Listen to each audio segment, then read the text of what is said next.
karena baru kali saya ke-5 tahunnya ini baru ada pertemuan seperti ini di Kalimantan Timur.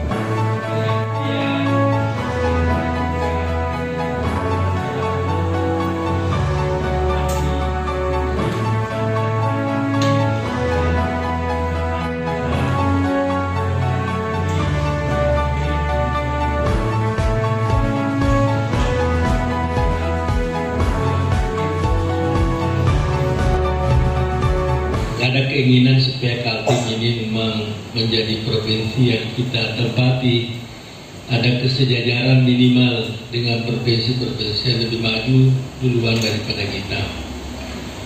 Bukan berarti saya menjustifikasi bahwa kita ketinggalan, tapi kalau kita bandingkan antara potensi yang kita miliki di Kalimantan Timur ini dengan hasil-hasil pembangunan, pemerataan pembangunan, barangkali kita masih perlu bekerja keras dan berjuang sama-sama, baik yang ada di provinsi maupun yang ada di pusat sana. Latar belakangnya panjang ceritanya. Kemudian saya sampaikan terima kasih dan penghargaannya setinggi-tingginya pada Pak Sunono selaku Sekretaris Dinas PMP di Provinsi Kalimantan Timur yang hari ini menjadi yang menerima kami secara terhormat, sangat luar biasa. Kami sesungguhnya Pak tidak membayangkan kalau pertemuan yang Bapak gelar seperti ini besarnya. Mudah-mudahan ini Pak tidak menyalahi daripada aturan pertemuan dari yang diatur oleh protokol kesehatan. Mudah-mudahan tidak, karena semuanya sudah diuji suhu badannya, semuanya sudah cuci tangan, ya kemudian jaraknya yang hanya saya jaga jarak. Nah, Pak Idris dan Bapak Ibu sekalian, kami sedikit ada catatan, mungkin nanti ini belum komprehensif, belum lengkap. Nanti secara teknisnya, detailnya mungkin di sini sudah ada yang mewakili dari bidang 1, bidang 2, bidang 3, dan bidang 4 dan OPD terkait, Biro PPOD, Balitbangda, Biro Hukum dan seterusnya, sehingga apa yang sudah kami inventarisir secara umum ini nanti bisa lebih lengkap lagi. Dan usulan kaitannya dengan 25 penyelenggaraan pemerintahan desa di Undang-Undang 6 tahun 2014 tentang desa, Pak. Di bagian keempat itu diatur kaitannya dengan pemberhentian kepala desa. Di pasal 40 hanya diatur kaitannya pemberhentian kepala desa. Kepala desa diberhentikan sementara apabila dia mendapat ancaman hukuman paling singkat 5 tahun. Itu diberhentikan sementara. Jadi di Undang-Undang Nomor 6 ini tidak mengatur itu, Pak. Jadi banyak interpretasi di daerah kaitannya dengan bagaimana kaitannya dengan ancaman hukuman pemberhentian kepala desa sementara di bawah 4 tahun. Jadi itu yang kami usulkan, Pak. Kalau bisa di pasal pemberhentian kepala desa juga diatur kaitannya dengan ancaman hukuman di bawah 4 tahun.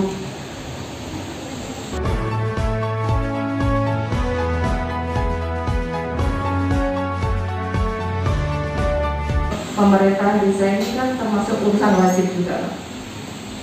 Kenapa sih tidak disamakan dengan pendidikan? Ketik 20% misalnya 20% untuk pendidikan. Ya mungkin kita tidak 20% lah, hingga 10%. Jadi urusannya jelas, mungkin pemerintah pusat bagaimana, pemerintah provinsinya bagaimana, Jadi ketika nanti pendidikan maju, SDM-nya maju, mereka nggak mau Pak ke desa, dia milih di kota.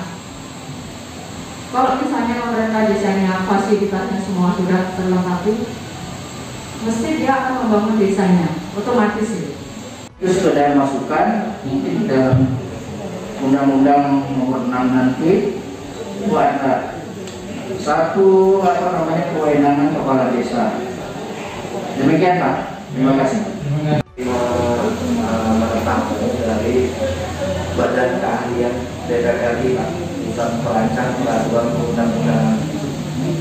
Jadi mereka ingin menyampaikan dan juga meminta masukan Pak kepada kami itu bahwasannya akan ada dalam Prolegnas 2021 itu akan dilakukan perubahan atas Undang-Undang 25 tahun 1956 tentang pembentukan daerah otonom Provinsi Kalimantan Barat, Kalimantan Selatan, dan Provinsi Kalimantan Timur Pak. Nah, yang saya hanya memohon saja Pak. Saya ada membaca sebagian dari 1956 tersebut itu mengatur dari sisi pertanian, sisi perikanan maupun dari sisi tangkap Pak. Nah, sementara untuk di desa pada pasal 23 itu tidak disebutkan mengenai tentang spesifikasi tentang desa, tapi tentang pertanian, tentang perikanan, pendidikan, termasuk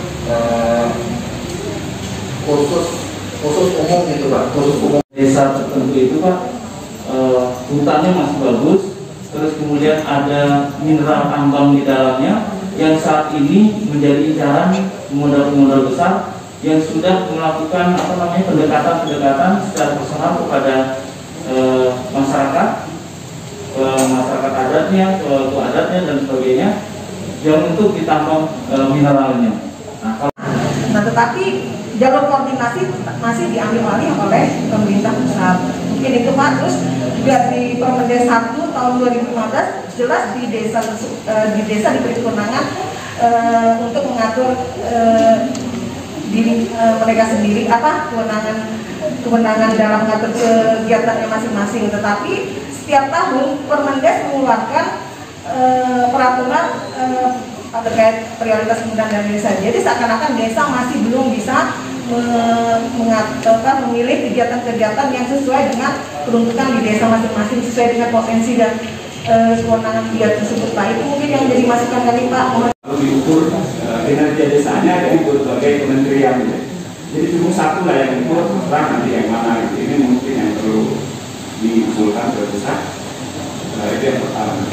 Kemudian yang kedua, seperti yang tadi disampaikan Pak Surono, bahwa kalau ini sudah masuk daerah itu sekitar 4 triliun Pak totalnya dari tahun 2015 sampai tahun 2020. Kemudian dari undang-undang desa sendiri ada hal positif dan ada hal negatif. Hal negatif yang saya rasakan salah pengelola dana desa adalah desa itu diberikan kewenangan penuh untuk membangun desanya. Hanya saja tidak diikuti dengan juknis, jadi aturan main dan seterusnya itu tidak hanya ada turunan gitu. Jadi belum ada hal yang signifikan untuk dilaksanakan oleh desa, sehingga beberapa desa dalam tanda petik membangun desanya itu tidak berdasarkan prioritas. Kelanjutannya Pak, khususnya terkait dengan dana.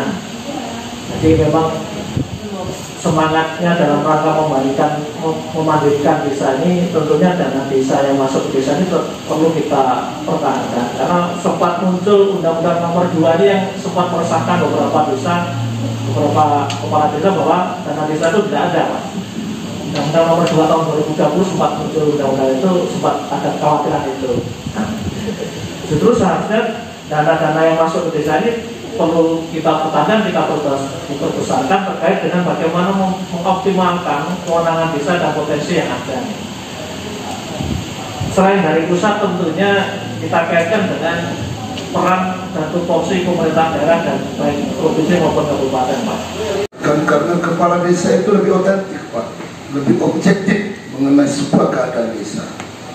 Ini yang perlu regulasi ditanamkan bahwa satu, desa bukan objek tapi subjek. Karena desa adalah bineka kecil Pak, bineka tunggal ika kecil atau miniatur kecil negara kita. Ini yang perlu kita ambil sikap bahwa referensi saya sekian tahun Pak, baru saya kaji tepat. Kepala desa itu tugasnya lebih berat Pak daripada seorang DPRD. Ini yang perlu dikaji juga. Saya langsung saja Pak tentang regulasi ini siapa? Saya lebih cenderung bicara rohnya ditambahin agar kekuatan terkait apapun yang dilakukan pemerintah desa bukan objek tapi subjek. Fungsi pemerintah ketika memberikan dana desa dan diatur sampai ke pembentukan lembaga jadi latah pada saya katakan itu sedikit mengacaukan, termasuk kemarin di 2020 ketika pandemi COVID pertama mungkin terjadi di Indonesia, kita APBD perubahan 3 kali. Selama ini kan tidak pernah ada APBD perubahan itu sampai 3 kali. Nah, ini sesuatu yang saya anggap luar biasa di tengah pandemi. Karena apa Pak? Karena itu terlalu ketakutan dengan pandemi sehingga diglobalkan di nasional sama aja di daerah lain.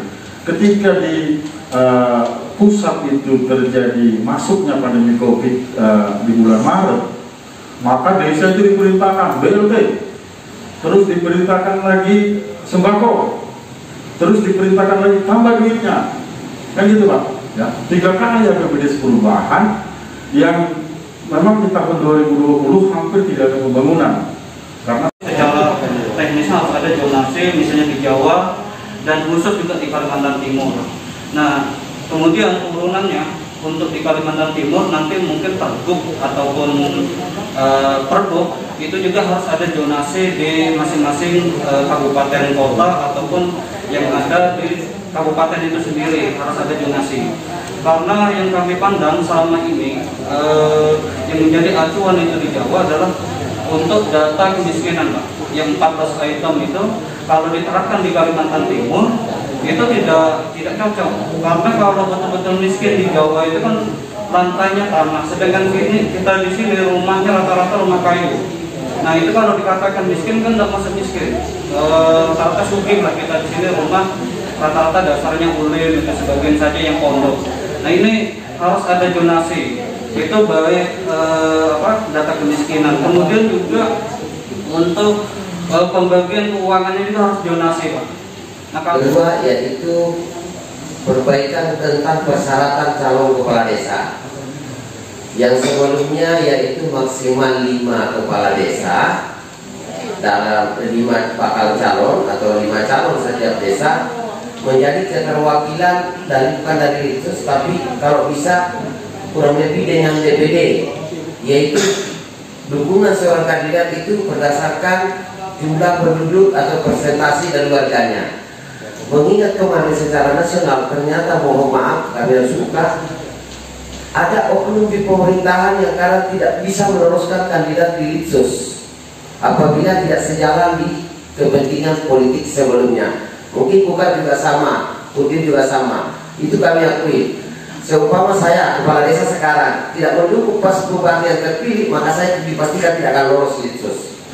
Oleh iya Pak, ini fakta Pak. Mulai Sumatera sampai Papua itu terjadi Pak, tidak bisa dikatakan main-main di sini.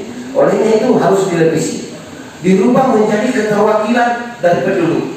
Jadi nggak bisa mereka bermain Pak, karena ini permintaan penduduk.